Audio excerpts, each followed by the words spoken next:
Why were you as an act of protest. As an act of protest. Protesting what?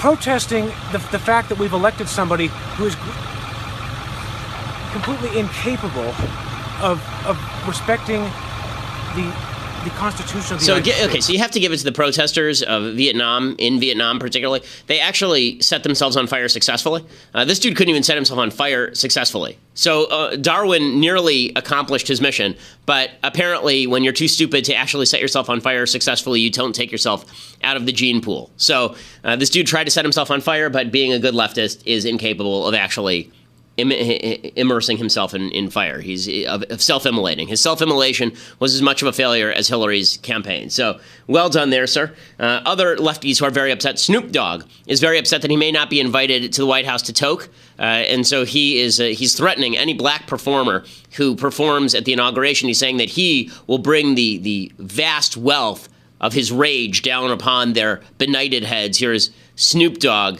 one of our great cultural icons, speaking about what he's going to do to stop the Trump inauguration. So ain't nobody gonna perform for Donald Trump, huh? Which one of you gonna be the first one to do it? I'm waiting. I'm gonna roast the fuck out one of you, Uncle Tom, for doing it.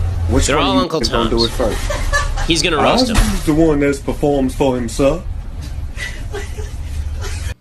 Nothing says racial unity quite like calling people who want to give Trump a chance an Uncle Tom. And really, I mean, I can see why Barack Obama invited Snoop Dogg to the White House so many times. He did. Snoop Dogg's at the White House multiple times. But I guess that means that Snoop Dogg is now a political commentator. I'd like to see Mark Lamont Hill and Michael Eric Dyson talk about why Snoop Dogg should shut up about politics, since clearly he doesn't know anything, or if they only reserve their ire and scorn for Steve Harvey and Jim Brown. Meanwhile, actual top-level Democrats continue to say that they're not going to legitimate the Trump presidency. They're very, very upset about the Trump presidency. Debbie Wasserman Schultz, she says that she won't say that Trump is a legitimate president. Do you believe Trump is a legitimate president? What I believe is that there's no question that the outcome of this election was affected by the Russian interference with the campaign. Is he a legitimate president then or not? I mean, is there a distinction between those two things in your mind? I'm not going to I'm not going to weigh in on the application of the term legitimate or not. And if someone is qualified to weigh in on whether something is legitimate, it is certainly the woman who helped rig the primaries against Bernie Sanders in favor of Hillary Clinton and then had to resign her post as head of the DNC because of it. She clearly has a leg to stand on talking about legitimacy. She's not the only one. Senate Minority Leader Chuck Schumer from New York, he says that he respects all of the inauguration boycotters because, hey, Trump isn't really that legitimate. So I respect where they're coming from. I mean, I think each person has to make his or her choice on his own, but I don't begrudge those who have said they're going to boycott. Would you urge Senate Democrats to attend? Let each person make his or her own decision. And he says that he didn't say he's going to order Senate Democrats to go to the inauguration, but none of the senators are actually boycotting because a lot of them are vulnerable, and the last thing they want to do is tick off those voters in the middle. So there is Chuck Schumer saying that this is illegitimate. So the Democrats have built up this entire big narrative about how this election was illegitimate because of Russian hacking, because of WikiLeaks, sponsored by Russia, hacking the DNC and hacking John Podesta's emails, and therefore this election is illegitimate and Trump's an illegitimate president. Well, along comes Barack Obama. Barack Obama has, because he's actually capable, set his own party on fire. Unlike self-immolation guy who couldn't even set himself on fire successfully, Barack Obama didn't try to set himself on fire. He set all the other Democrats on fire, destroyed them down ballot, destroyed them in the House, destroyed them in the Senate, 241 members of the Republican House, 52 members of the Republican Senate, 32 governorships owned by Republicans. Barack Obama lost Democrats 1,000 seats across the country. And on his way out the door, he wants to torch their only narrative too. So their narrative right now is that Trump is totally illegitimate because the Russians hacked the election. So, WikiLeaks are bad, right? I mean, this is what we've been hearing for the past few months. WikiLeaks are just the worst thing in the world. According to the left, WikiLeaks are now terrible because WikiLeaks impact the election. And WikiLeaks are working hand in glove with the Russians to help Donald Trump. So Barack Obama, he comes along, and his last move in office, hopefully it'll be one of his last moves in office because he still has 48 hours to screw things up some more. His last move is that he pardons, or doesn't pardon, he commutes the sentence for Chelsea Manning, who is the traitor who handed a lot of the original information to WikiLeaks, including the names of American soldiers, including confidential information about American ops that put American lives in harm's way, including information that Osama bin Laden himself said he found valuable. Chelsea Manning, who was then Private First Class Bradley Manning, gave all this information to WikiLeaks.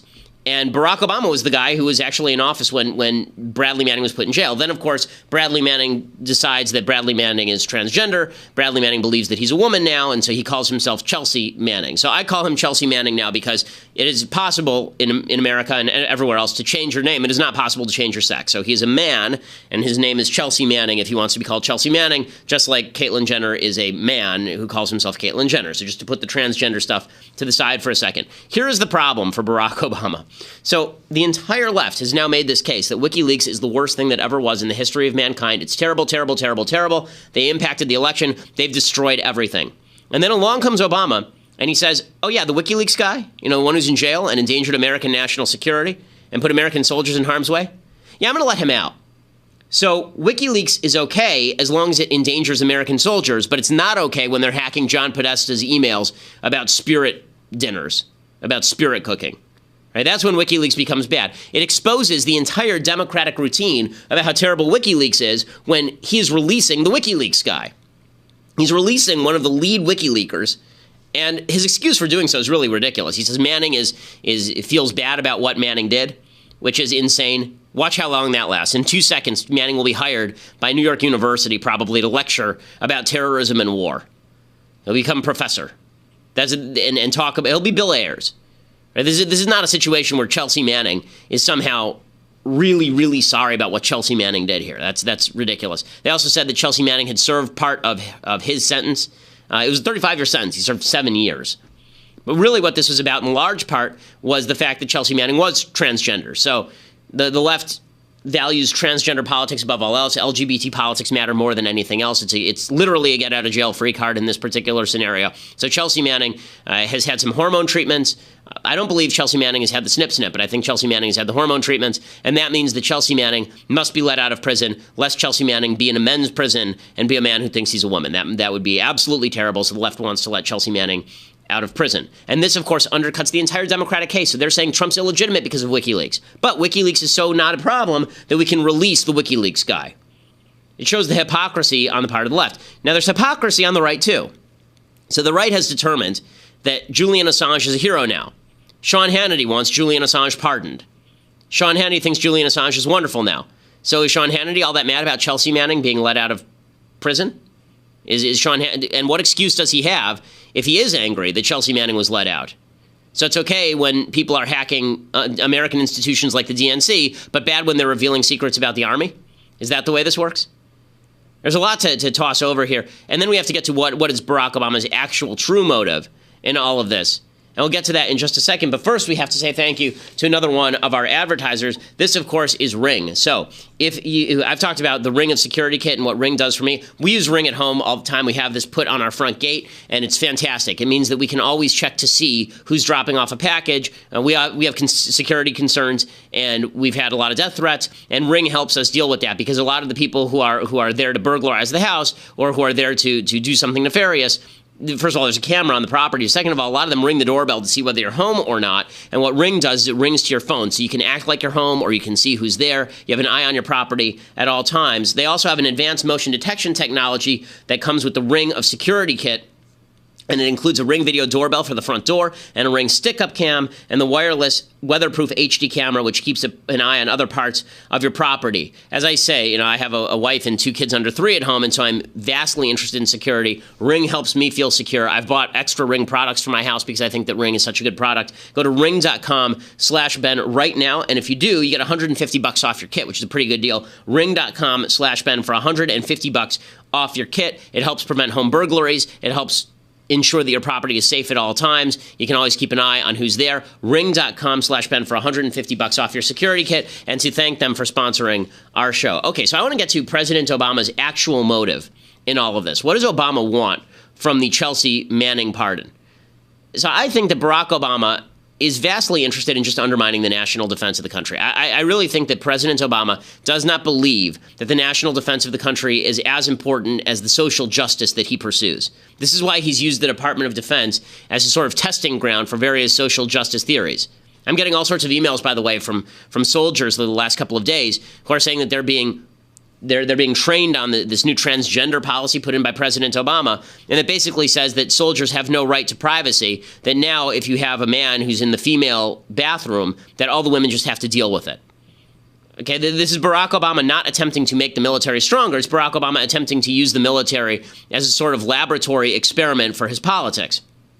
And he's done this throughout. He doesn't care if he endangers the national security of the United States by sending terrorists abroad and shutting down Gitmo. He doesn't care if he endangers the national security of our allies. In fact, one of the other people that Obama pardoned yesterday, was this general, Cartwright, who helped leak to the New York Times all the information about the Stuxnet virus that Israel and the United States cooperated on in order to hamper the Iranian nuclear program. Obama pardoned that guy. Why? Because Obama hates Israel and he likes Iran. He thinks Iran should be a regional power. So President Obama, this is all part and parcel of Obama's dual goal here, which is social justice warrior stuff with the army, which makes them the happiest. I mean, if the social justice warriors can take over that repository of machismo and militarism, the U.S. military, then they can take over anything. And so Obama takes a little bit of glee in doing that. Beyond that, President Obama really doesn't care much about the safety and security of the country. He thinks that safety and security of the country is achieved through softness. He thinks it's achieved through kindness and generosity, that it's not achieved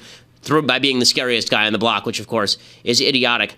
But the left is beginning to realize that what Obama just did really hurts the left. Jake Tapper over on CNN, he says this Manning commutation, it really destroys President Obama's entire line that he cares about leaks, and it also destroys the entire Democratic line that they care about leaks. Commuting the sentence of one of the most notorious leakers. You could argue that Chelsea Manning did it for a good reason, to expose war crimes or whatever case you want to make, but it certainly contradicts the last 8 years of policy in terms of leaking. And it absolutely does, of course. He's not the only one saying this. Bob Menendez, Democrat of New Jersey, he's puzzled by this too. He says, I'm not sure what message this is supposed to send to WikiLeaks. We're trying to police WikiLeaks, and here you are releasing the WikiLeaker. What Russia did as it relates to our recent elections and the role that WikiLeaks in a different iteration has played in that regard, I'm not sure what type of message we send here. And so I'm really surprised that the president took action, and I have concerns about what message we send about ultimately revealing sensitive national security documents. Again, the Democrats don't know what to do with President Obama, and he doesn't care about them. He only cares about his own legacy. He pleased the far left. As CNN's Jeff Zeleny said, it's almost impossible to imagine this commutation happens in the first place if Chelsea Manning is just a dude and doesn't believe he's a woman. You have to wonder if the outcome would be the same. I mean, because she transitioned. Exactly, because she transitioned from a man to a woman. I think that certainly played into this. Without that, it's hard to imagine. I think this president would have done that. So O.J. Simpson is busily attempting to cut off his own dinghy right now so that he can earn a commutation from President Obama at the last minute.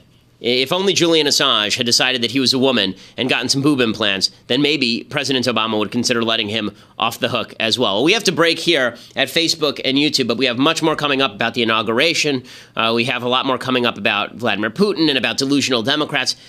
And a pretty epic things I hate today. So we'll have to go to dailywire.com to check that out, or to listen later on iTunes and SoundCloud. Subscribe at iTunes. Review us at iTunes. We know you love us, so make sure that you send a 5-star review in over at iTunes if you're a fan. dailywire.com is where you subscribe. $8 a month. And for that $8 a month, you not only get to see the rest of the show live right now, right this instant. You don't have to wait for us to post it later. You also get to be part of the mailbag tomorrow. You also get a free signed copy of my book, True Allegiance. And we have some more goodies that are coming out. The Shapiro store is going to be opening in just the next couple of weeks, and we have other benefits that are coming as well. You get to see Andrew Klavan's show live in color, and his show is great as well. You get to be part of the mailbag on his show. He and I are going to start launching some additional kind of content that we're going to be putting out for subscribers only. So go to dailywire.com right now and subscribe. We are the largest conservative podcast in the United States.